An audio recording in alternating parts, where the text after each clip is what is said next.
the Para Cave podcast, proudly brought to you by major sponsor Jack's Pale Ale, exclusively available at Parramatta Leagues Club, Shannon Cooney from Glenmore Park Realty, BTZD Clothing, and the official media partner of the Para Cave podcast, the Parramatta Times.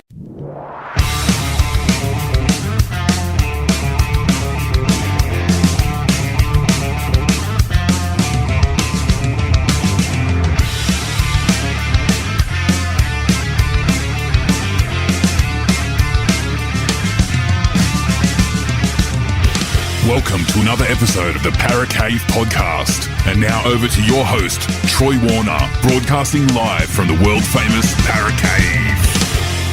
And yes, hello and welcome back to another episode of the Para Cave podcast. It is back to the interview style podcast, and every Thursday that will come out, where it is a interview based podcast with a former player of the greatest game of all, rugby league, or with a fan and member of a club of the greatest game of all in our fans and members series. So today's episode is with a former player who played with the Penrith Panthers, the Canterbury Bulldogs, but really made his name known at the South Sydney Rabbitohs, and that man is Mr. Joe Williams. Now, a really interesting chat with Joe. I'm really glad that I got him onto the podcast, and I thank him for his time and his chat as well. And look, we chat about his career in rugby league. We also about like early influences in rugby league, earliest memories, playing at the clubs that I just mentioned, playing in Australian schoolboys as well, and also we also talk about he's also an author. Defying the Enemy Within. It's a personal story of his struggles with mental health, and he's also a motivational speaker now as well, doing some great stuff here in Australia and also around the world, and also a proud indigenous man as well. But yeah, we have a great chat, talk about all things footy. There's some really good mental health talk in there as well. A very big mental health advocate, so some very wise words in there as well, so I really appreciate it if you have a listen to it. So it was a great chat. It goes for about an hour, so once again I really thank Joe for his time and his chat. I really enjoyed it, and I can't wait to share it with you. Look, the podcast, it would not be brought to you without the help of the sponsors of the show. Major sponsor Jack's Pale Ale, exclusively available at Parramatta Leagues Club. Also Shannon Cooney from Glenmore Park Realty, BTZD Teamwear, which you can find at www.btzd.com.au, and also the Parramatta Times, the official media partner of the Para Cave podcast, all of which you heard at the top of the podcast. Now, if you haven't already, please subscribe to the podcast channel that you listen to the podcast on. There's going to be heaps of content coming out each and every day of the week about rugby league. There'll be tipping podcasts. There will be these style interview podcasts. There'll be also what else? There'll be little snippets of rugby league talk as well, breaking news as well, and replay chats that I have with the Duckman on Pulse FM 89.9 FM. And also, you can catch a news show that I'm involved in as well, called Sugar and Spice and All Things Nice, with George from the Quick Hands podcast. So we're doing a little bit of a collaboration throughout the year, and you'll find that on his channel as well, through his podcast channel. So please subscribe to him as well, give him a follow. He's got a good crew there that do a podcast about rugby league, so give them a follow as well, the Quick Hands podcast, and it'll also be on my channels as well, so you can check that one out as well. But please also follow me on Instagram as well, the Para Cave podcast. I'm also on Facebook and also TikTok and YouTube as well. So, yeah, a lot happening in this year of rugby league. It is just about to start. So, look, that's enough of me talking at the moment. Let's get straight into the interview with Joe Williams. Look, as Hindy says, get a beer, coffee, whatever you want. Sit back, relax, and enjoy, and let's get straight into it. And today on the Para Cave podcast, I've got a very special guest. He played 49 games in the NRL across 3 clubs, mostly at the South Sydney Rabbitohs, but also played at the Penrith Panthers and the Canterbury Bulldogs. Is a boxing champion as well, an author as well with his book, Defying the Enemy Within. He's a very proud indigenous man and mental health advocate, proud family man. Welcome to the Para Cave podcast, Mr. Joe Williams. Hey, champion, how you doing, mate? It's good to get here. I don't know how I'll go with that background with all the paramedic here, but we'll see if we'll get through it. We'll talk about that a little bit further down. Now, born in Cowra in the central west of New South Wales, what was growing up like for yourself? Was rugby league always a part of your life growing up? Yeah, I guess like many young Aboriginal boys, you grow up, and like all young people, right? You grow up with dreams and things that you want to do in your life. And I was lucky from a really young age that I had some great parents that, I guess, what's the word I can use for it? Gave me exposure. Yep. Exposure to a life of rugby league, because the old man played in the Winfield Cup. Okay. Yeah. So with him playing in that, people on the outside looking at it, I guess you think about it as just football, but I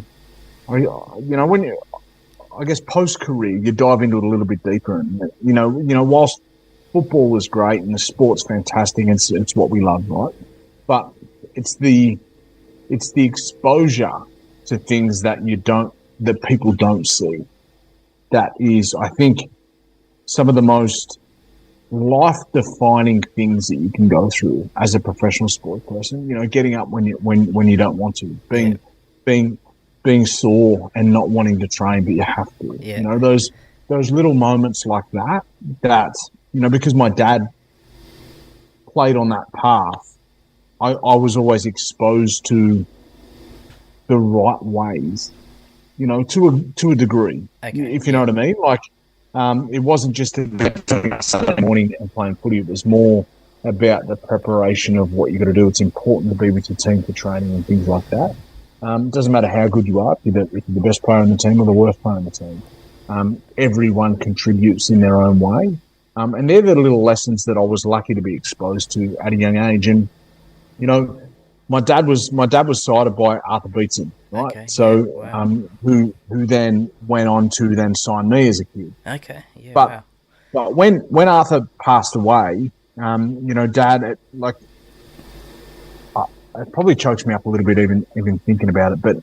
But we take for granted a life of rugby league or a life of elite sport without understanding the impact that it had by signing my dad. My dad was, massively upset, as we all were when Beto passed. Yeah. Because Dad said, he goes, that man changed my life, Joe. And by changing my life, it changed the trajectory of your life. Okay, yeah, wow. And I just went, wow, that's deep. It's more than a guy who just signed kids because they could play footy a little bit. Dad openly admits that he was probably not on a wonderful path. With the things and behaviours that he was doing at the time. And then Beto signed him straight off the Cowra mission, where his lifestyle wasn't particularly one of elite sport, right? And then he learnt then how to get fit, how to be someone. He talks about, I tell this story to everyone. My dad talks about being sitting on the lounge room floor at home, and my mum said to him, "You could play that level, And he goes, "Have a look at me." There's no way, because the old man was under the weather a little bit. Yeah. he said, have a look at me. There's no way I could do that. And Mum was like, believe in yourself. You can play at that level. And within 12 months, Dad was playing at that level. Yeah, wow. Right. And just through dedication, through learning to, he talks about, fitness and the dedication. I've never seen anyone as more. My dad's, 64 this year and trains twice a day, 6 or 7 days a week. He's one of those old school guys that rips in and you know about it if you're not. And he said, but I had to learn to do that, Joe. Like he said, first I ran to the corner of my street, and then that's as far as I could go. And then the next day I'd run a little bit further. Okay, and then, we started to implement these behaviors. This is obviously before I was born. Dad didn't play till sorry, no, I must have been just born because Dad played in the Winfield Cup in 85 and I was born in 83. So it was like he just had to train himself a little bit at a time to be able to have these new behaviors and these new routines in his life. And it was like, it's quite inspiring when you sit back and you learn about that. So it's not whilst athletically, we're lucky to be gifted in different ways, but people don't talk about what the gifted people do behind the scenes to fine-tune those different skills and stuff. So was then your dad your rugby league idol growing up, and then did you support the teams that he played for, even though you were pretty young at the time, but or was there a team that you followed growing up? It's funny. Like my earliest memory of what team I followed, my earliest memory was following St. George. Okay. My dad played with St. George, right? But I'm told that one day at the SCG, when St. George were playing South Sydney, my mum's a massive Rabbitohs fan, right? So we were all dressed in St. George kit, but waving Rabbitohs flags. Okay, yeah. When the old man was out there playing, we're there screaming for the Rabbitohs. So I don't recall that, but like Mum proudly talks about that. So just a I guess a footy family, always grown up, and I don't recall Dad playing on TV. I don't remember Dad playing or anything like that. When I was very young, but I was one of those kids that always had a footy in their hand. Always loved it. Growing up, and I had a big brother as well who was a much more gifted footy player than I ever was. That sadly got his career cut short through injury. But just really grateful, mate. That for a long time, sport has been a part of my life. Yeah, no, beautiful. You're also a boxing champion, and one thing I heard you say that your dad said was that everyone wants to become a NRL player, but NRL players want to be boxers. What do you think about a lot of NRL players these days becoming boxers, especially when they retire? My old man said that 20 years ago. And look at the trend now of footy players turning over into boxing. And some people can be critical of that, but I'll never, ever be critical of anyone who jumps in the ring, because it's the most daunting place to get in there, right? Getting punched in the mouth for a living.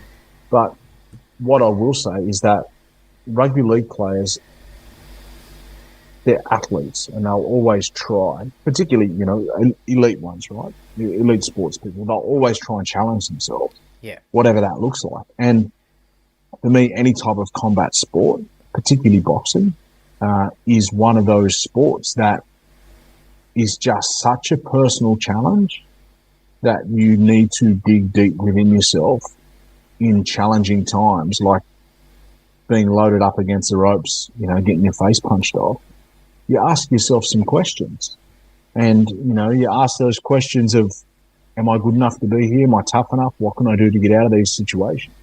So I don't like when we see rugby league players turn over to boxing, you just go, well, like it's a personal challenge, and they'll always do it. So something my dad said to me a long time ago. Everyone wants to be a rugby league player, but rugby league players want to be boxers. Is that something that probably sort of stuck in your mind because after your rugby league career, you went into the boxing ring?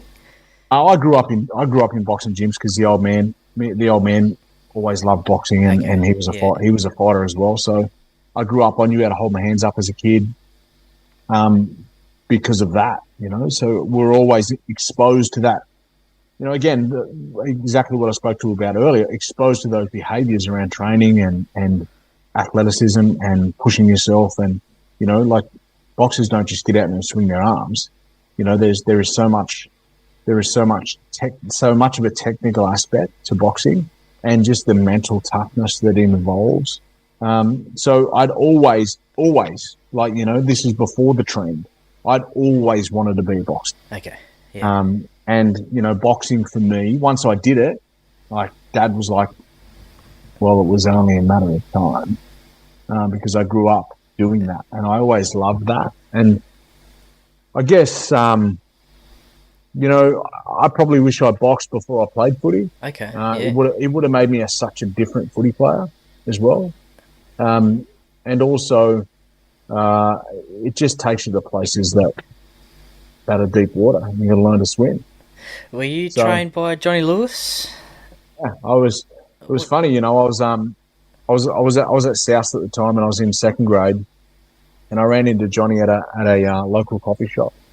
And we just started chatting with things, and ex-Rabbitohs prop Jamin Lowe. Oh, yeah. Jamin was actually doing a bit of extras with Johnny. And I ran into Johnny and I said, hey, do you mind if I come down and do some extras as well? And Johnny had a long history with my family back in Kiara. He knew a lot of, aunts and uncles, and also had interactions with my dad, 2 decades before I even met him. And then he was like, Joe, you're always welcome. Come down. I know your family. I know you. I actually, it's a funny story. I actually put my hand out and I was like, oh, Johnny Lewis. And he goes, Joe Williams. I know exactly who you are, mate. So, and I it was one of those, surreal moments. Yeah. That I started off doing, I think it was in the 06 or 07 season. I was doing just doing some extras with Johnny, and I just fell in love with what the boxing gym did to me mentally and emotionally, and just when you fall in love with something, like it's funny. Like my first fight, Dad actually said to me, he said, "You'll wake up and want to do it all over again the next day." And he's exactly right. Once you get your first taste of it, whilst getting punched in the mouth isn't the most enticing thing in the world, but it's something that's addictive, and it's something that just makes you feel so good and so strong and so powerful as a person. Yeah, definitely. Johnny Lewis, a legend of Australian boxing, and also has had a major part in rugby league as well. Just a beautiful man. Yeah. Like anyone who's ever had interactions with Johnny, they'll just talk about how just much of a beautiful man he is. Like, there ain't many like him these days.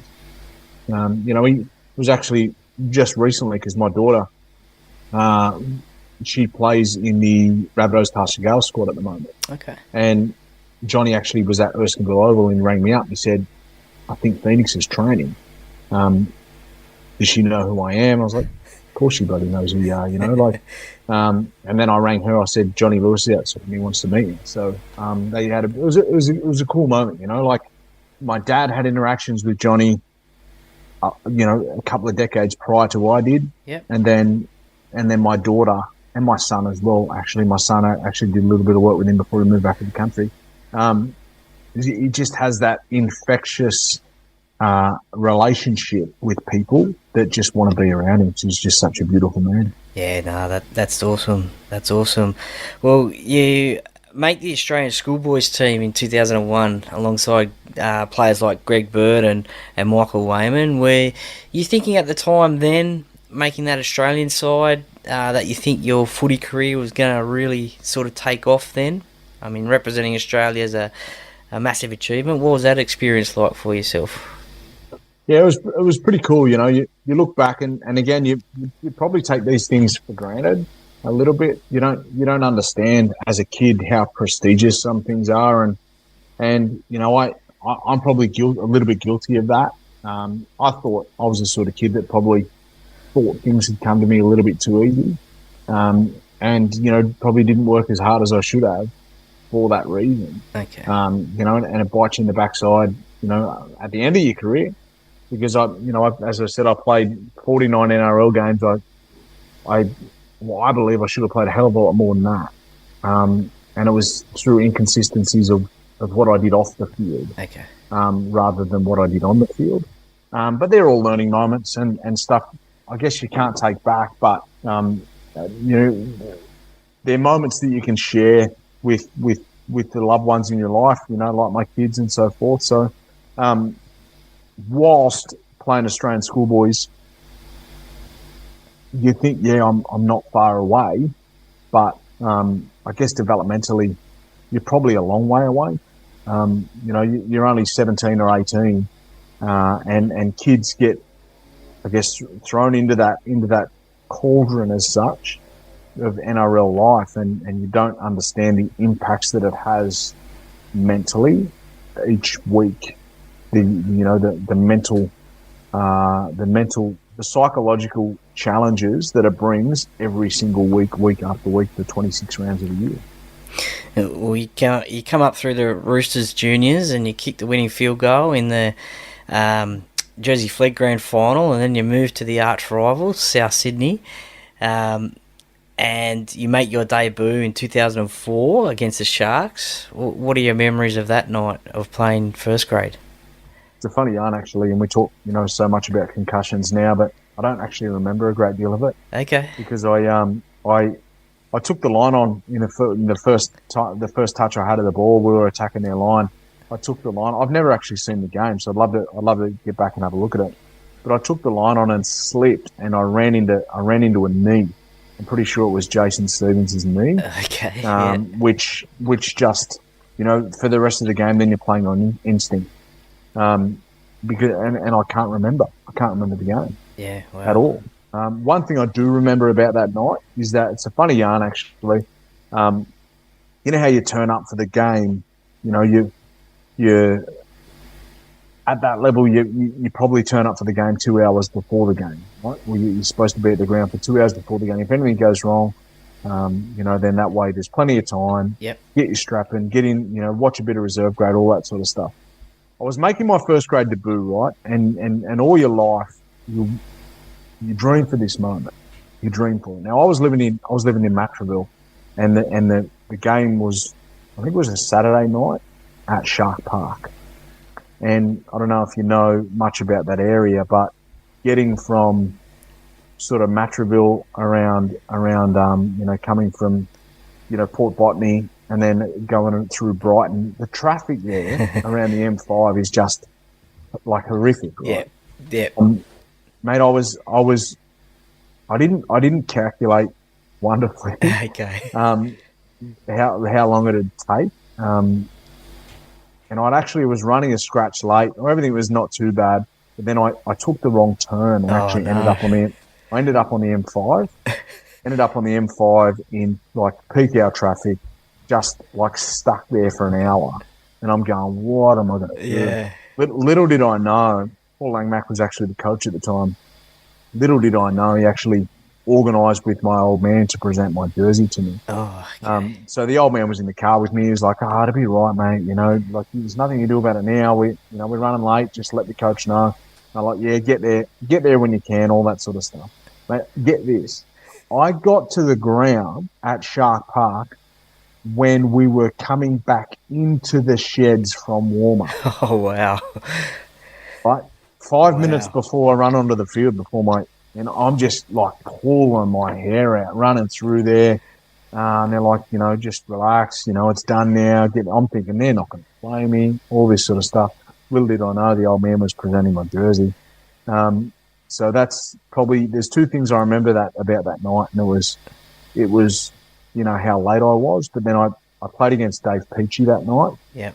And I'm pretty sure it was I'm pretty sure it was Dave's 200, and he was playing for Cronulla, and it was my first game. Growing up as a young Aboriginal boy from the bush, you look at Dave Peachy and you love him, And, a bit of advice he actually said to me after the game, when he grabbed me, and, I said, thanks, Peach. And he grabbed me and he said, young brother, you're just starting your career. I'm coming towards the end of mine. He said, there'll be challenges in your life, in your career, but make sure that you keep one thing close. He said, be the best role model that you can be for young Aboriginal kids coming from everywhere around the country. And that really stuck with me. It's obviously paraphrasing, it was 20 odd years ago now. Yeah. But it's 20 years ago this year. Yeah, he actually said to me, he goes, no matter what you do, make sure you can be the best role model that you can be for young Aboriginal kids all around the place. Yeah, wow. And that was something that stuck with me, for a long time. Was it a real quick jersey presentation then? Was it like here, son? Congratulations. It was like, here, good luck, son. Get out there and hurry up and get your shoes and socks on. Yeah. It was like, it wasn't ideal. No. We didn't win it. We didn't win a great deal of games that year. The next 2 years actually at South, 04 and 05. It was, so it was a challenge on the field, but I was lucky that I kept my spot. They actually Langmack got sacked that night, and then they put in Arthur Katinas as the coach, and I kept my spot, thankfully, that night. And we played Melbourne the next week, and we beat Melbourne, which was, and we beat Melbourne that week, and then we beat Manly the next week.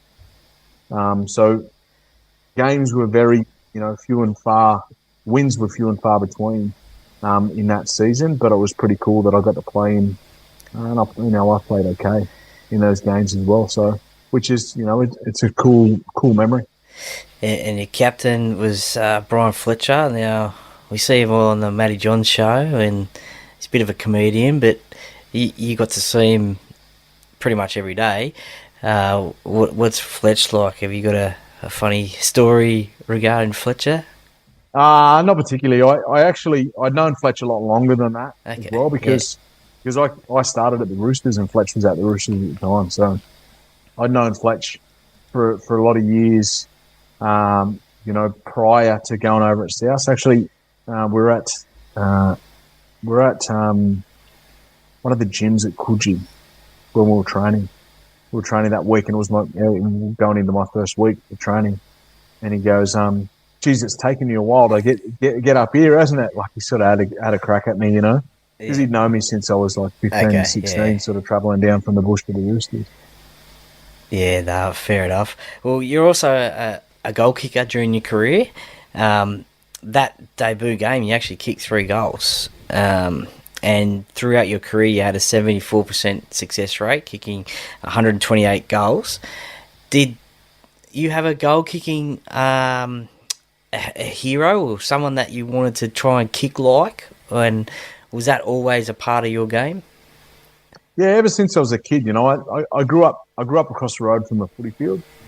So, and there was a sand pit. There was no kicking tees like today, So that's all right. I grew up kicking off sand too. That's great. Yeah, so there was a sand pit. All the young people listening to this would go, "Geez, wow, how old are you, Joe?" But there was a sand pit. It was a high school, and it was a long jump pit. So we'd get a bucket, or even just hold our shirt and fill our shirt up with sand, and then just go around and put little sand piles in and around the field. So I grew up always kicking goals and commentating to myself and putting pressure on myself. And then the clock's gone, and the clock, the siren's gone, and it's to win the game. It's you're down 20 points to 19. This is the win at 21-20. Like all the stories that you give yourself in your head, mate.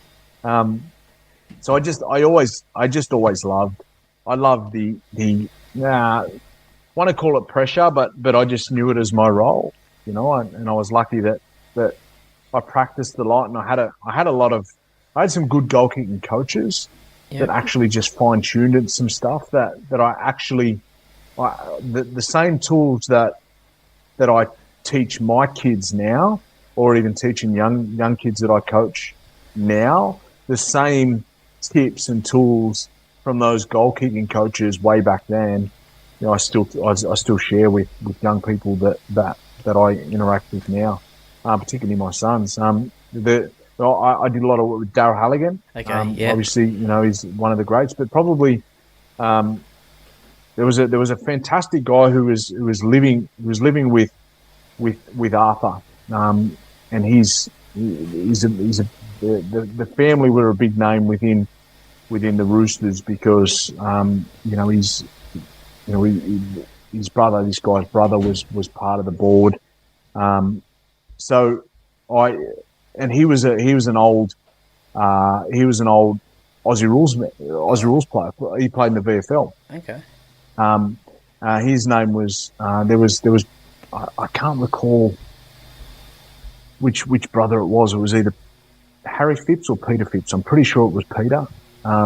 Who one was on the board, and one was the goal kicking coach, and he lived with Beatso, and we used to go and kick on the day of the game every morning on the day of the game, and he'd talk to me about it. And this guy was, at the time, he was about 70 then, right? And this guy you just correct my technique and had me kicking through the ball a lot better.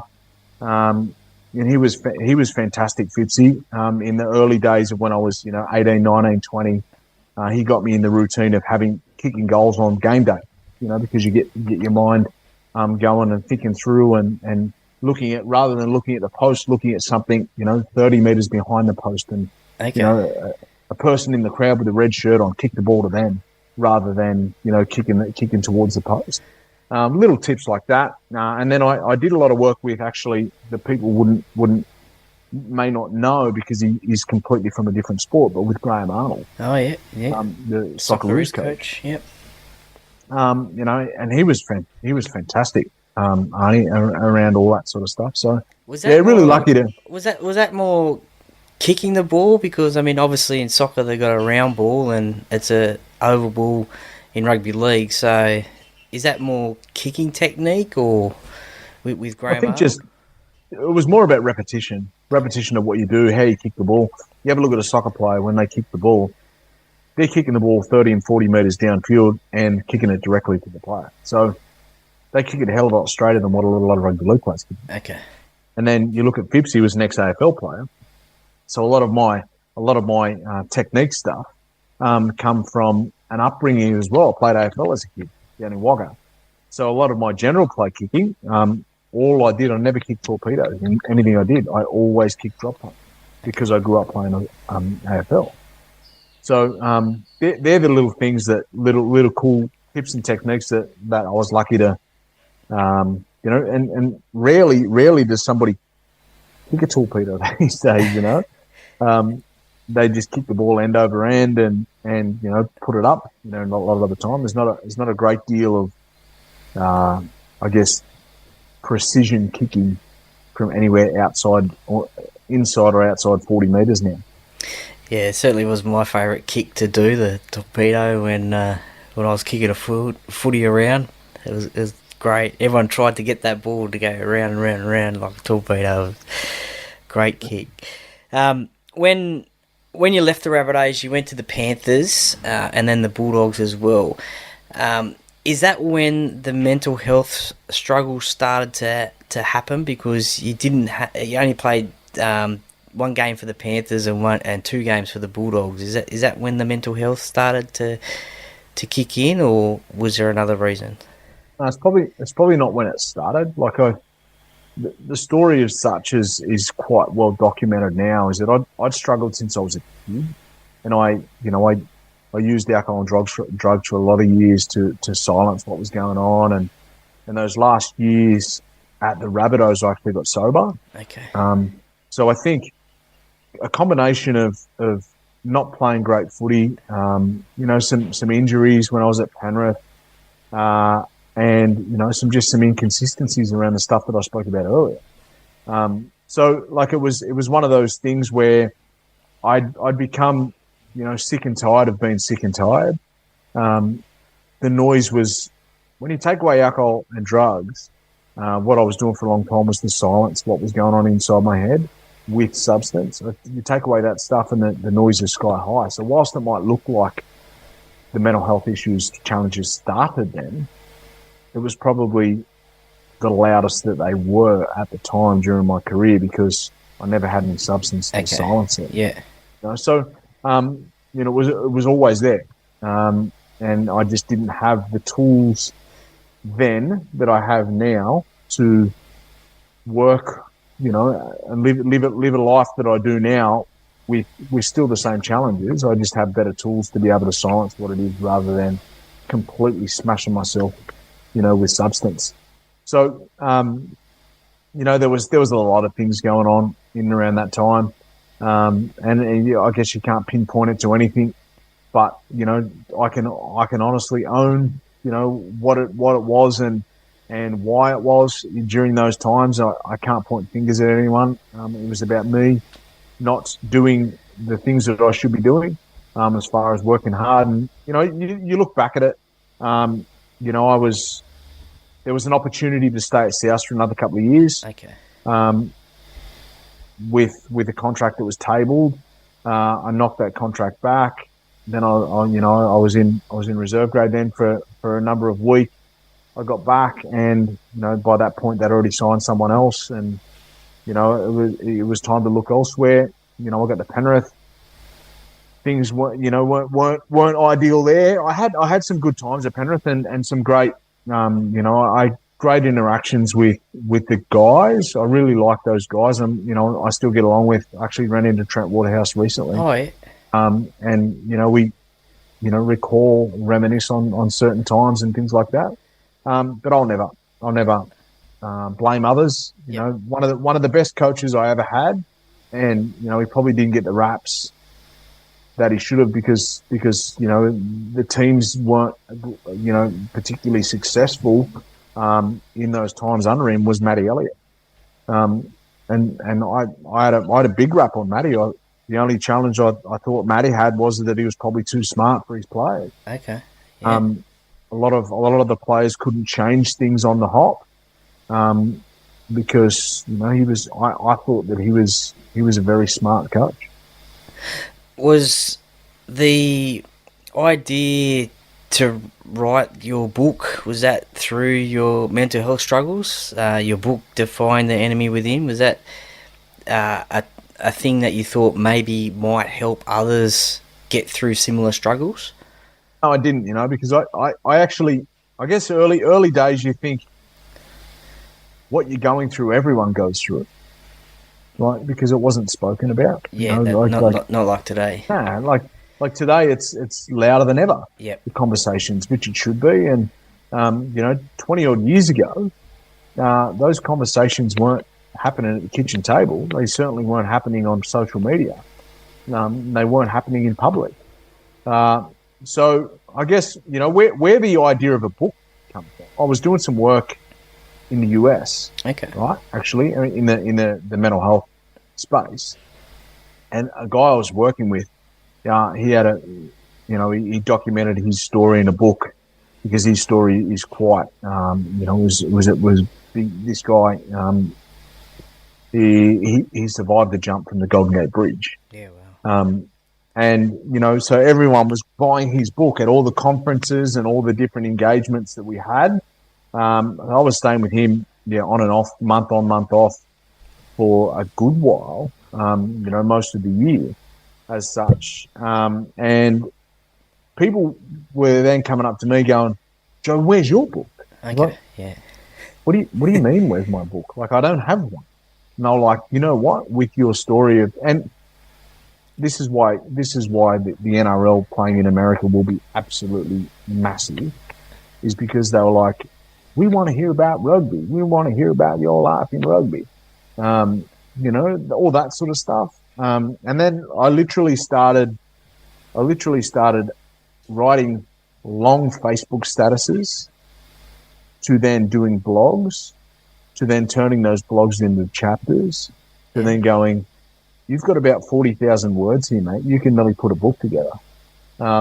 So it was one of those things, I was lucky to get a literary agent that said, yeah, this could work. And it was in a time where not a lot of people were talking about the conversation of mental health, So, my book came out in 2019, I think. So I'm due for another one. Part two. No, I'm actually I'm doing a PhD at the moment, so there'll be quite a lot of research and study and writing in that, which will be released at some point as well. Oh, nice. We'll look forward to that one. Just a couple of things off the bat there. First of all, how do you think the rugby league will go in the US in a couple of weeks' time? Do you think it'll take off? Well, it's a 5-year deal, I think. So how do you think the Americans will take it? I just wish they'd call it rugby league, get that league part on the end. But, yeah, it's certainly very exciting to look forward to. But how do you think it'll go in the US? It'll go bananas, mate. It will go bananas. They'll love it because they can't get their heads around the fact that you don't wear pads. Yeah. And you do offense and defense. Like, what is that? And you're only this big, and they're the collisions that you have. I don't know if you've seen it, but there's a video going around on social media with Russell Crowe explaining the rules. Oh, yes. Yeah. And that's a doozy. It is. Unreal. I wanted to get that to try and share it on my socials, but for those listening, if you can get hold of, I'm not sure when this chat goes live, but if you can get hold of that chat of Russell explaining the game, and just the graphics and the footage of players and stuff like that. So I think it'll go bananas, man. And the fact that it's in Vegas, it's I guess gambling and that sort of lifestyle isn't high on my agenda. But for a lot of people, I can see that it's entertaining. So, it'll be massive. Yeah, I have heard that over the course of the 5 years, every club will be able to play over there. So that'll be certainly a massive experience for all those. The second off the bat question was, I've heard Nico Hines talk on Keegan Hipgrave's podcast about the NRL or trying to push maybe like a mental health round in the NRL. We've had we obviously got indigenous round, Anzac round, women in league round, which are all important rounds. Beanies for brain cancer round, but they're all important rounds. Do you think somehow we should put in a mental health round in the NRL and also try and just really expose that talk and get people to talk? Short answer, yes. How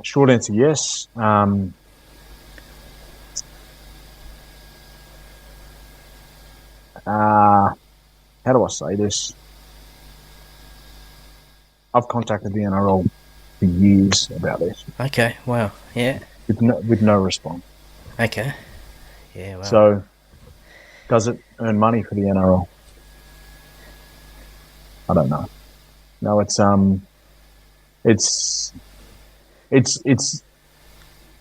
difficult, and as I said, I've tried to have conversations for a number of years. I've got numerous emails that have never been replied to. It's just one of those things. Is it more important to go to Vegas? Yeah. Okay. It certainly earns more money to go to Vegas. The fact that Nico and those guys that are coming out and speaking about it, I think is fantastic, absolutely fantastic. Because let's not forget that there are figures within the NRL that have had challenges, and we've lost former players, within the NRL system that gave a great deal of their time, their effort and energy to the game. I think it's only beneficial. Like there's not going to be a negative to it. No. And this is the thing, is that they'll probably shit themselves with things like, liability and stuff like that, which I can understand. But if you do it the right way and get the right people on board to advise in the right way, it's going to have more impact than anything, because absolutely everyone in our communities are struggling with some type of challenge mentally and emotionally. So I just think that they'd be absolutely mad not to. But as I said, I think it was 2019 I opened up the conversation with them and didn't get a response, so I just went cold on it. Actually, I will say, though, that I went to Souths individually. I was thinking, if the NRL aren't going to reply to me, then I might as well go individually to a club. Yep. I went to Souths, and Souths were quite accommodating to it. They were great. They were really, really good about it. We did some social media stuff. We did some some audio visual stuff with videos and things like that. They were really good about it. And all the clubs have their own different well-being programs and different things like that. So I just think that there is so much more we can do, and I also think the conversation of mental health in this country, we're completely off the target of what we need to be talking about. I think it's fantastic that people are talking. I think it's fantastic the conversations are there. I think it's fantastic that there's people wanting to do more about this. But we're on the wrong path.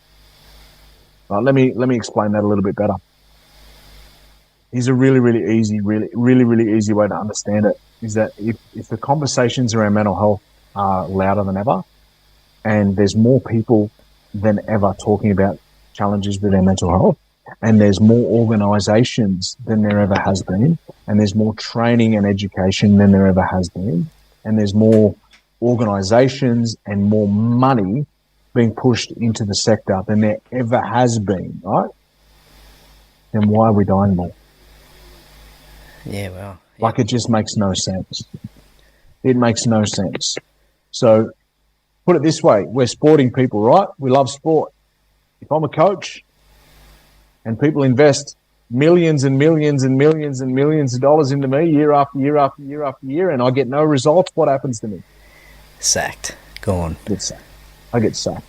But we're continuously putting the same money into the same organisations that talk about the same shit, and it ain't working.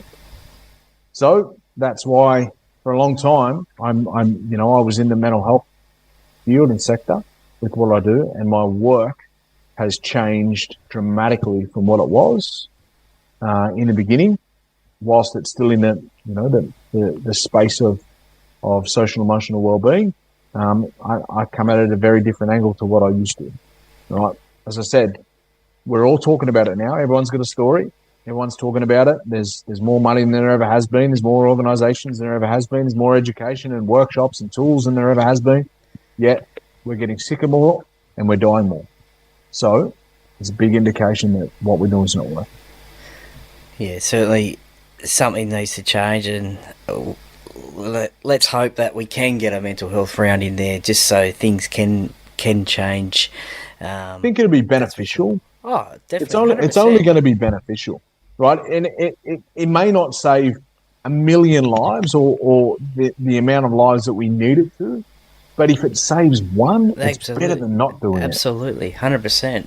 Just that one. As you said, might not save 1 million, but if it saves one, then it's worked. And then potentially the next year might save 2, and it just grow from there. So sport is a byproduct of community, and I guess organisations, particularly big organisations, can have some type of responsibility to get some positive messaging out there.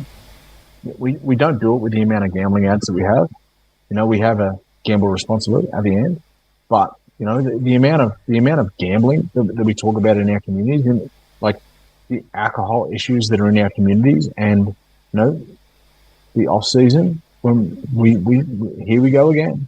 The same challenges with, and again, I'm not coming from a pedestal moment here at all to say that but there are better ways that we can do, and there are better tools that we can equip our young people with.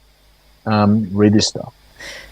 Yeah, for sure. I mean, I must say though, this NRL season, off season, has probably been one of the quietest in a long time in terms of off-field incidents. I can't really recall many that have happened through this off-season, to be honest. Like in previous years, we've had obviously the Mad Monday incidents and what else? We've had the social media incidents, but this year I don't think we've had relatively anything, to be honest. I think it's it's getting better. I'm not for 1 minute trying to be critical here of everything and anything. It's getting better, and it needs to. Right? It's just human nature. We have a responsibility, to walk well in community when we do it, as people of profile. But at times these young people, young men and women now in our sport, a lot of them don't want that expectation or profile thrust onto them. But it's the nature of the beast, right? Yeah. So it's a challenging thing. We just need good community around us as people to help us. When our decisions can be challenging for us. That's for sure. Well, you've mentioned Arthur Beetson and David Peachey, two great Indigenous footballers. We're recording this on the Monday, and this Friday is the All-Stars game between the Indigenous All-Stars and the Maori All-Stars. Who have been your favourite Indigenous NRL players to watch growing up play football? Yeah, I didn't see a great deal of Arthur Beetson until the day of his funeral, when I was I guess fortunate because I was in a fairly bit more of a closer sanctum, living with him and yep. I want to see the guy as another dad, so I got to go to the funeral up in Redcliffe. And they played some Vision at the wake on the big screen, and just like you see it, and everyone talks about how good Arthur Beetson was. Mate, he was out of this world. He could have played in any era. Like you get some players from the 80s that probably couldn't play today because of the speed of the game, because of even the skill set of the game. That's not going to go down well with a lot of people, but it's probably reality, right? Yeah. The game's very different. Now. But Arthur Beetson, he could have played in any era. He was incredible. The other couple, obviously Dave Peachey. I was lucky to play in my first game against Dave Peachey, and then I played in Dave's 250th as well with him, and then I played in his last game, which was at North Sydney. Yeah, wow. When we played in the grand final together. So that was pretty special, but I can't go past. There's a lot of favourite players, particularly favourite Aboriginal players. I cannot go past Andrew Walker. Andrew Walker was just something else, man. And shout out to Unk. I think he's even still playing in some of the Aboriginal knockouts and stuff like that. Just an incredible athlete, just an incredible footballer that had great amount of skill, and was just one of those super smooth player. And I was lucky to play against him, did some training with him, when I was coming through as a youngster at the Roosters. So I got to knock around him a little bit, and then interact with him as we're older now. Yeah, no, legend of the game. And I believe the first Indigenous Australian to represent Australia in rugby league and rugby union. And I also believe that he's training to do marathons now, I think, as well. So, mate, he can do anything. Yeah. He can do anything, that fella. He was the most gifted I saw as an athlete. He can do anything. And a lot of people would say the same. Yeah, that's for sure. Would getting into the Indigenous All Stars camp during the week, is that something that you'd love to get involved in doing? Because we see that they do a lot of cultural stuff throughout that week. It's I think it's fantastic that they're going and doing these sort of things. I think it's the cross cultural education with New Zealand Māori and our mob as well. I think it's only beneficial, those sort of things. I was involved a long time ago now. One of the first All Stars. No, it wasn't the first. One of the early All Stars camps. Did some chatting around mental health and stuff like that, and then I did some stuff with the touch teams as well. Okay. Touch footy teams. So I think it's fantastic that this game happens. I've been coaching young people now, and I'm on the coaching staff of the New South Wales Aboriginal system. Which is, I've been there for a couple of years now, which has been good. Who knows? You maybe get to go up and have some experience in one of those camps. It'd be something that'd be fantastic. But it's funny, like rugby league. It's a game that we love without a doubt. But when I'm going to games or watching games, I don't particularly watch the game a lot. If I'm there with my kids, I watch my kids' reactions to the game. Okay. If that makes sense. Yeah. I'm someone who's, there's lots of stuff and life moves in different directions. I don't watch a great deal of footy. Okay. I love coaching. I love the aspect of coaching and helping young people. I don't know if I could coach at a senior level. It's a babysitting job, but I like interacting with young people, 15, 16, 17-year-old, because they rip in and they want to learn, and I don't know if I could. I'd love to get to that level one day. Who knows? Well, that's where all the future superstars come from, isn't it? The kids, 14, 15, 16, 17. That's where they all come through. It's about putting them on the right path as well. Like there's so many kids who are just so gifted at playing rugby league, but there's thousands of young Aboriginal kids that could have been at the top level for a long time. But there's different things that get in our way, around, a lot of the time as well. So it's about, I guess what I like and what I enjoy most about that is helping young people on a good path, on a positive path. The footy stuff is just the carrot, it's the gateway. It's about helping young people define their behaviours in what they do and how they do it. Is the stuff that I like and that I'm interested in the most. Yeah, no, that's great. That's great. Time for some common league questions. Other than your home ground, did you have a favourite ground that you used to love playing at? The old Aussie Stadium. Yeah. The old Aussie Stadium, there's a brilliant stadium there now, but the old Aussie Stadium was a favourite of mine to play at. Before obviously South moved out to Homebush, when we played in there, that was cool. So I played there sort of at the Roosters as well as the Rabbitohs. So that was one of the favourites. And I guess probably arguably my most enjoyable game in first grade was the game when I played against West Tigers at Leichhardt. Okay. Yeah. That was always good. I loved suburban grounds.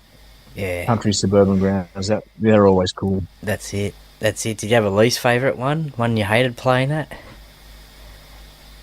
I think playing at any game, playing at any ground, when you're at that level is something to be grateful for.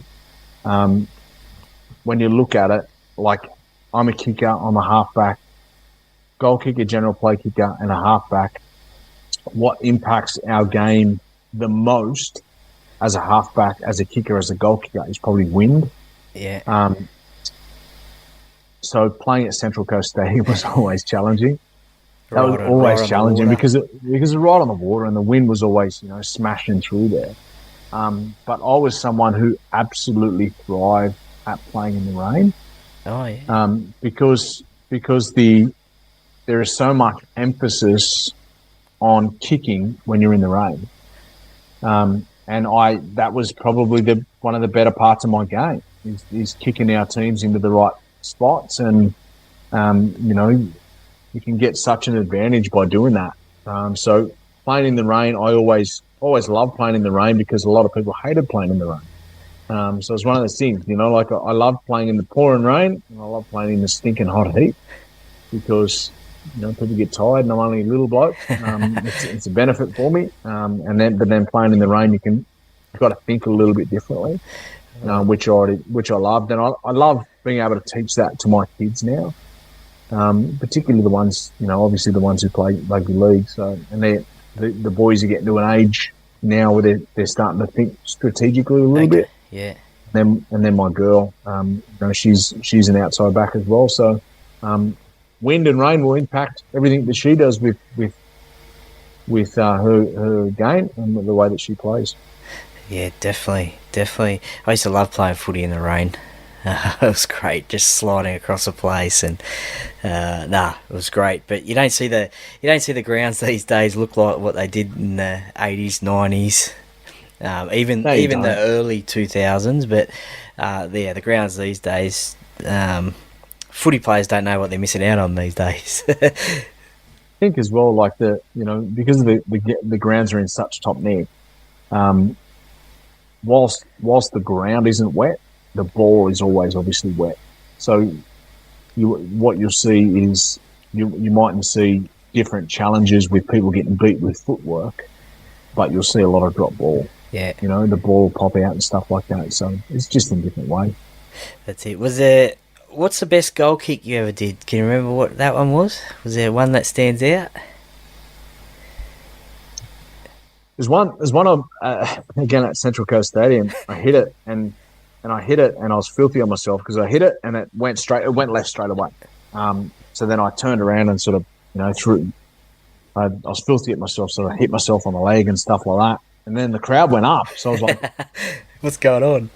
I knew that it was a bad kick. Like as soon as it come off the foot, and then I turned around and it was through the middle. So the wind. But there was that day I played it at Leichhardt.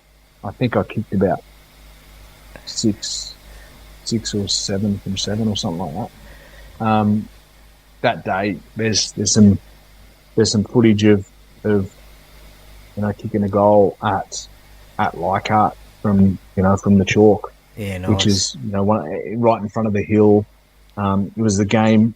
Whoever won that game would go into the semi-finals, sort of thing. And that was the first year we've been in the semis in 20 odd years at South. So that was probably a good one.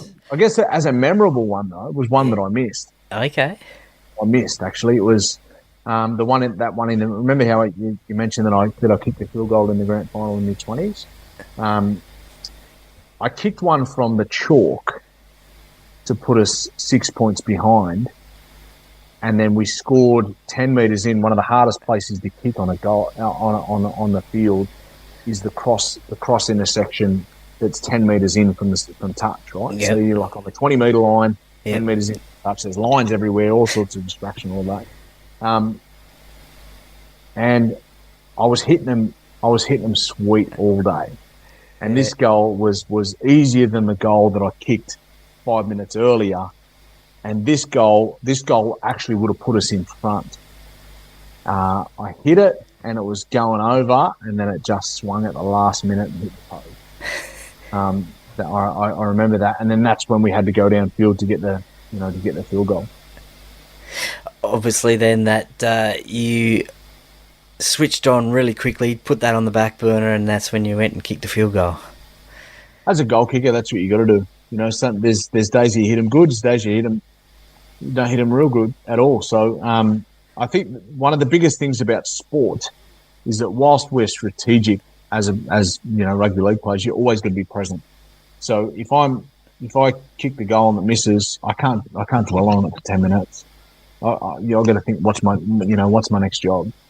Yep. What's my next job? What have I got to do? Some of the best advice Gus Gould ever told me. Gus Gould was probably the best coach I ever had as well. Okay. Whilst he didn't coach me directly, Yeah. He was someone who was great. Gus knew how to get inside my head, and he's, we've got a relationship still to this day. But it was I forget where I was going with that, but there's lots of different memories that I guess when we sit and talk about footy, because I don't sit and talk about footy with a great deal of people. So there's always good memories that you can come back to. That's it. Well, you mentioned you're a halfback, and generally they're the smallest on the field, apart from the hookers, usually. Who would have been the hardest player to tackle then? I say this every time. I actually broke my thumb. I smashed my thumb into 1,000,000 pieces on Brent Kite's hip. Okay. Right on his hip bone one day. But without doubt, the absolute strongest that I've hit, and there's a couple of examples I'll give you here. I tried to hit. I can't say that I did hit. Was Luke O'Donnell. Oh, yeah. Remember Luke O'Donnell? Yeah. Holy smokes, mate. Tigers, Cowboys. He was just rock hard when he was at the Cowboys. Roosters. And then when I was at the Panthers, doing some scrimmage at training and stuff like that, Frankie Pritchard. Okay. Holy smokes, mate. He ran into me one day, and I braced myself and I tried to make the tackle. With big guys, you got to throw your body at them, and I wasn't a big guy, and I didn't throw my body at people a hell of a lot. Anyway, admittedly, I hit Frankie, my whole body and my brain just shook. Yeah, well, it was just one of those things you go, holy shit. Like, if he does this every week to blokes, I'm glad I was playing with him and not against him. Well, he was actually your 5'8" in that game that you played for the Panthers, so massive 5'8". I don't know. I can't actually recall the game, but or was Luke Lewis? No, I'm pretty sure it was Frankie. I've never seen the game. Yeah. But a big man. Yeah. We went up to Brisbane and got trounced by Brisbane. It was stinking hot heat, and we got beat by 50 or something. And then you drop a halfback, getting beat by 50. I can't work it out. No. Is there anyone you ever wanted to get the opportunity to play with, but unfortunately you never got to play with during your career? My big brother. Yeah. I played I was a kid, but I played a game. It was like an under-18s game or something like that. Played with him one night, but my brother was, an indication. People asked Dad who was a better player out of Joe and Michael, and Dad said, "Don't even mention them in the same sentence." Joe wouldn't get close to him. So it was, I always wanted to be like my big brother. I got to play a trial match with Freddie, which was pretty cool. Got to play with and against some pretty good players. I'm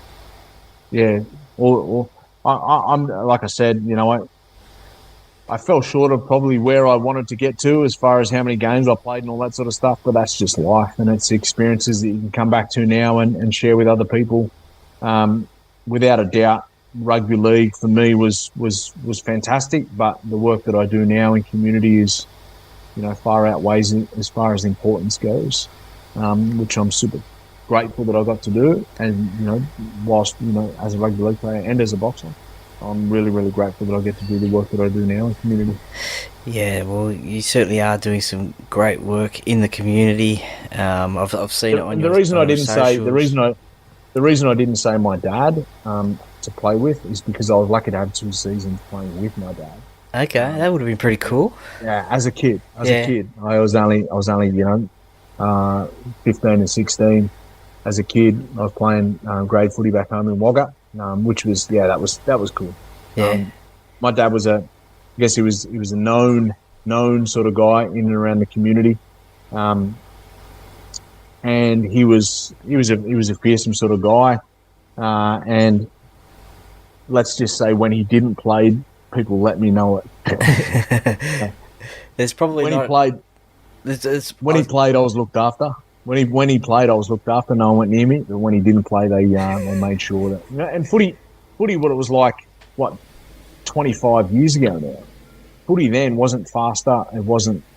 It also wasn't tougher, but it was a hell of a lot dirtier. You can get away with the great things. Oh yeah. So life back then was challenging for a halfback.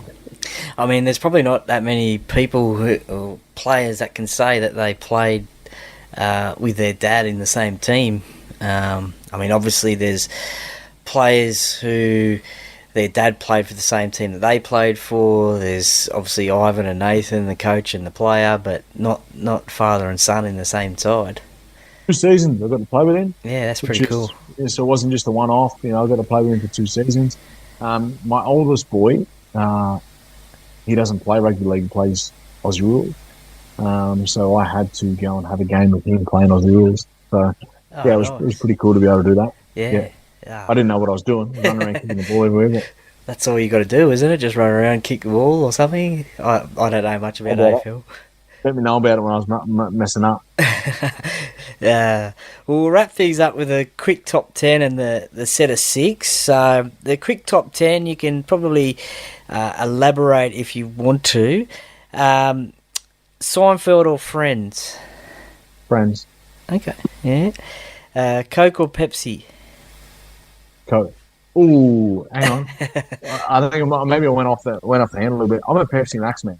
Okay. Yeah. Yeah. I like Pepsi now. Yeah, I can drink the Pepsi Max or the Coke no sugar. It doesn't faze me. I'm either or. Morning or night person? Night. Definitely. McDonald's or KFC? KFC. And just a quick side note, did you used to have like a post-game special meal that you used to have after playing a game of NRL? I was always a KFC man after the game. I do my best to get through the quickest drive-through. But then, when we're at South in the last year, they gave us meals and stuff like that after the game, which was pretty cool. I guess when I was at South as well, we went through that stage of, whilst we were always professional, like as far as what we did, but it was almost, when you look at it now, it's probably semi-professional, like as far as, what we did and how we did it. But it was, I don't say that in any disrespect to anyone that was involved or anything, but it was, part of the times and I guess logistics and finances with the club as well. But literally when Russell Crowe and Peter Holmes Court took over at South, it was like night and day. Okay, yeah. Like it just turned. Like it went from I think they laser leveled the field in one off season. We had meal trucks after every training session. So the testing and the science involved around our actual training and the data and what they did and how they produced it and all that sort of stuff was pretty cool. So I always talk about, I guess that transitional time, say respect to everyone involved. Yeah. Both pre and post, but it was like night and day. Yeah, no, that's for sure. Arnold or Sylvester? Sylvester. Yeah. I'm a Rocky man. Okay. I love. Well, I love boxing the Rocky connection clip, obviously there. Boxing, yeah. But I always loved. I loved like all of his old movies, Rambo and all those sort of things. But then Arnold in Commando was pretty cool too. Yeah, that's right. He's got some good ones too. Well, on that movie theme, Star Wars or Star Trek? It's funny, like neither. Okay. Like I've never watched either. Okay. Yeah. My dad is like both, like nuts for both. And I was one of those guys that just, I don't know, I just never got into it. I think I was talking to MG last week, did an interview for the podcast, and I think he's the same. I don't think he's seen any Star Wars or Star Trek either. So never got into 2 it. weeks in a row. I was always like, as far as movies and stuff go, I love movies about the Deep South in the US. You know, like deep down in Louisiana, and all of those old school movies about the struggle and the civil rights changes and Martin Luther King, and I was always big on those times, and just you look at that with I guess in anger in a lot of places, because of the way that people of color were treated. So I always grew up. I always grew up loving those sort of music, and I'm a muso, so Okay. I love the music of those sort of days as well. To the point that I was lucky that I've travelled through New Orleans and Nashville and all of those sort of places down that way. Memphis, all of those sort of joints. Nice. Pineapple on pizza, yes or no? 100% yes. It's always, 100% always yes. a big debate, that one.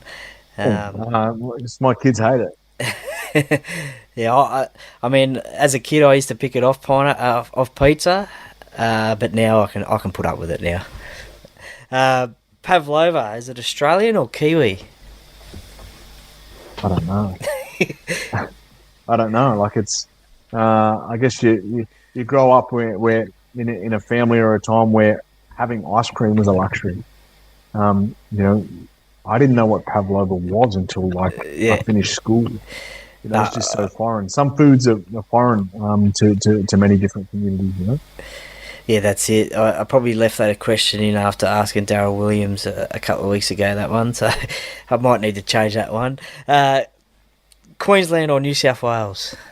Funny, isn't it? A lot of people get smashed about being from New South Wales and going for Queensland, and I grew up in an era where New South Wales were dominant, and for some reason I'd always been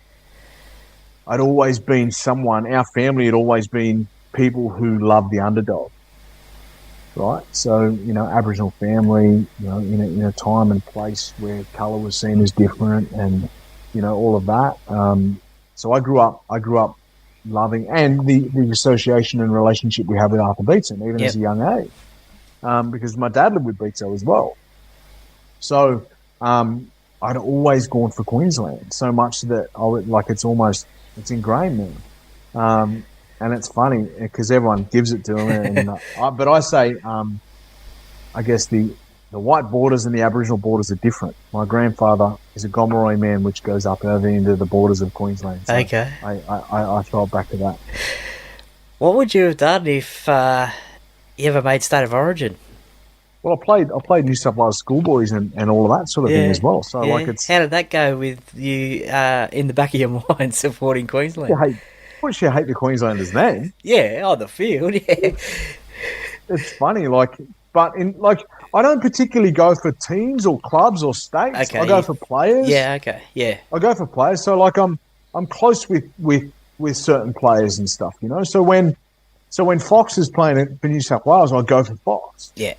And when all the boys were selected, or the Aboriginal boys were selected, like a lot of our community went for that team then. Like it's not as we go for our mob. Yeah. Whoever they play for, they could play for on the moon if they want, but we'd still go for them. Yeah. Because we always back our mob. Yeah, no, definitely. It's a great thing to do, that's for sure. We'll wrap things up with a set of 6. Outside of rugby league, what's your favourite sport outside of rugby league? Boxing. Oh, well, yeah, obviously. I should have known that one. I should have known that boxing. Should have known that one before I asked you that one. Who's your favourite Aussie boxer? It was Paulie Fleming when he was fighting. Paulie Fleming, yeah. I was there. I was in the gym the first day Paulie Fleming got to Sydney and started training in Sydney. Okay. And we've had a relationship ever since then, back in 2009 or whatever it is. So we've had a good relationship then. I'm close with guys like Billy Dibb and those guys because of we were trained by the same guy as well. I did some training with Billy Hussein. And then obviously Chalk, but it's hard to go past Tim Zoo at the moment. Yeah. Like, he's doing some great things. I think that Charlo fight was a good fight for him.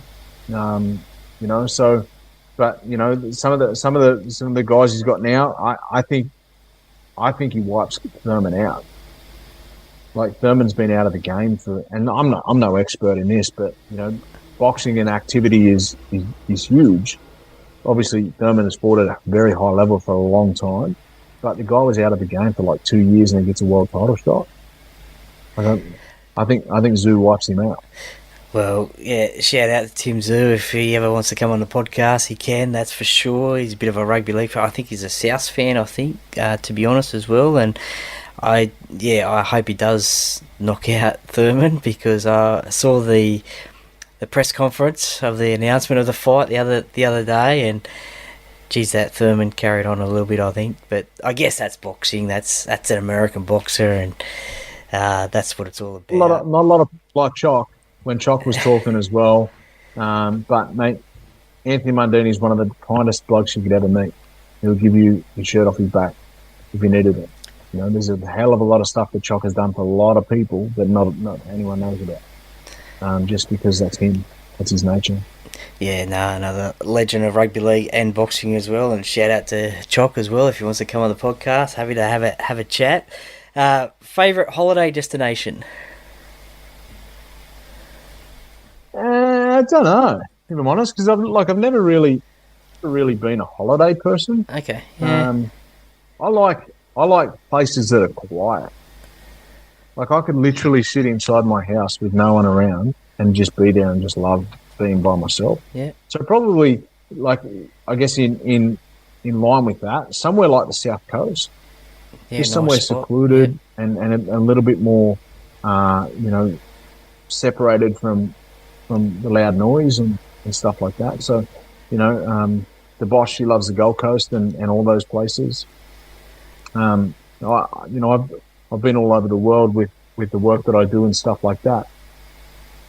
Nothing compares to the food that Australia has. I was in the US last week, and all I want to do is get home for a good meal and a coffee. Because we have some of the best joints in the world. Yeah. I don't think I've ever been a holiday person. Okay, yeah. But somewhere quiet. Yeah. Somewhere quiet. My partner, she can't do quiet. She's got to be complete loud. opposite. But I don't like people. For someone who works with people every day of the year, I don't like people a great deal. Well, you got to have your own time as well sometimes. That's all part of it. Who would be the most famous person you'd love to meet now, either dead or alive? Love to meet. I would have loved to spend some time with Elvis. Yeah? Yeah, love to spend some time with Elvis. I went to Graceland, when I was in Memphis, because I just all my life I'm a muso. I love music. I loved Elvis, so I wanted to go, Graceland, those sort of places. So, people like that, Elvis, B.B. King, those sort of deep South guys.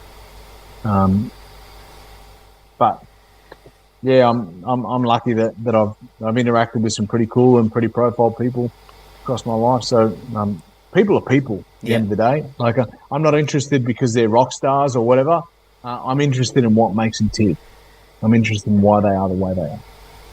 That's nice. That probably sort of resonates a little bit with myself as well, because sometimes on the podcast I have fans and members of rugby league clubs come on that probably nobody would know who they are, but they've got a rugby league story about supporting their club, and I just love listening to their stories, and it brings back memories for me as well about other teams and Parramatta, and so yeah, every now and again I try and get the fans and members on, rather than a rugby league player, ex-rugby league player, or someone in rugby league. So and give them the platform to tell their story. I love doing that. you probably sort of answered the next question then, but favourite musician or band to listen to? You mentioned Elvis there. Obviously, that's right up there. There's some great people. I think of people now. I'll try and reflect really quickly if I can. But like, what's his name? I missed the concert recently of Luke Combs. Oh, okay, yeah. Because I love country music. I also love like old school rap. Like Tupac and those sort of people. So I can bounce between all of the different genres. Someone to sit down with that'd be pretty cool would be Eminem. Oh yeah. I'd like to sit down with him.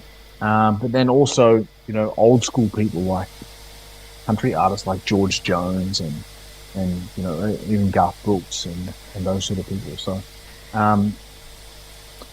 I speaking of music, I read a book recently, which was Archie Roach's book. Oh, yeah.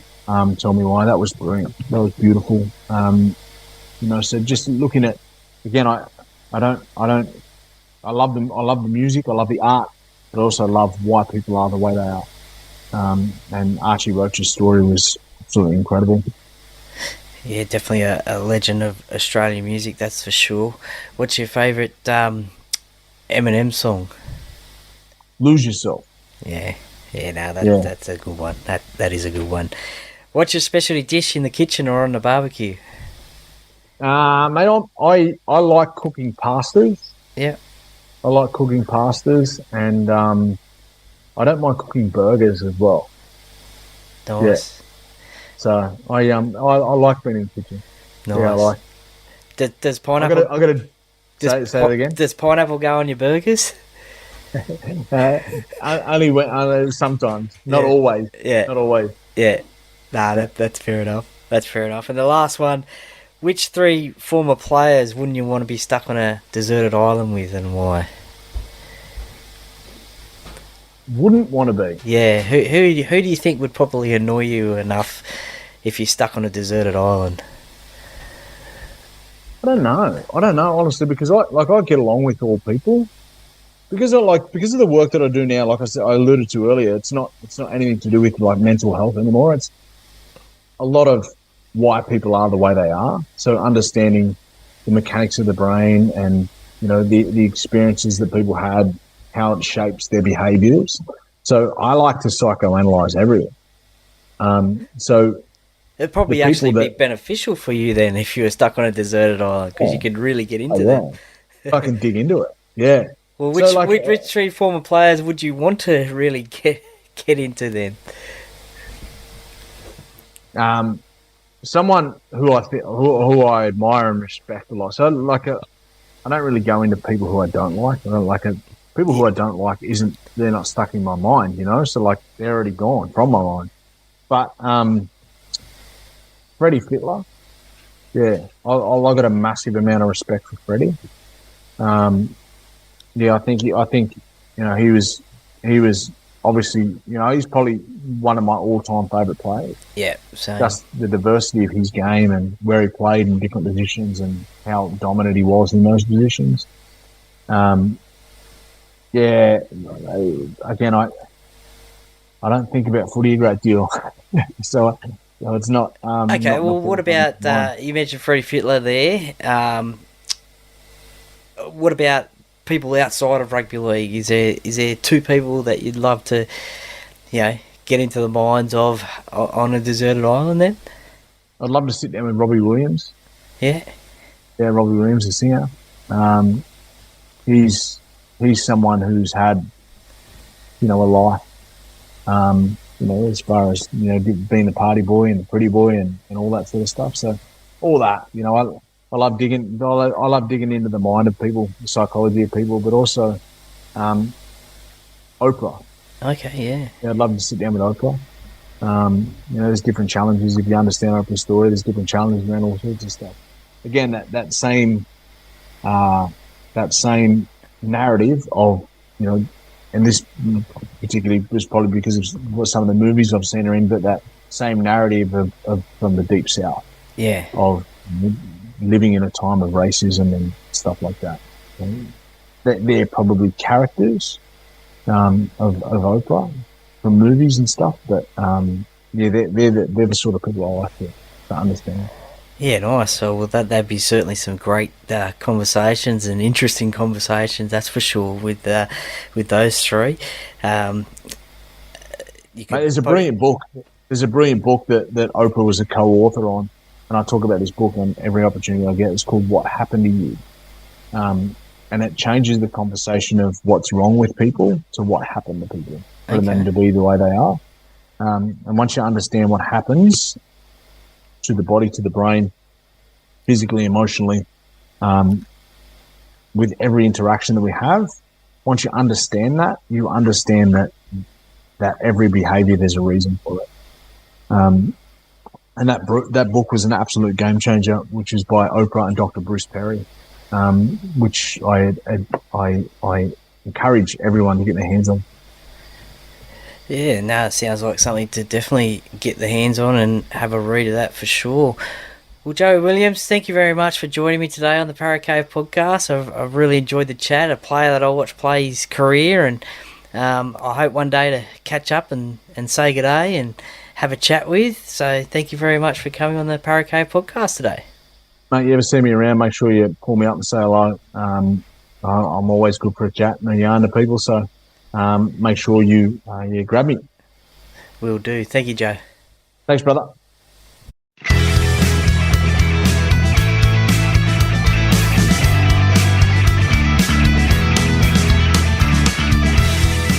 Thank you for listening to another episode of the Para Cave podcast. See you next time.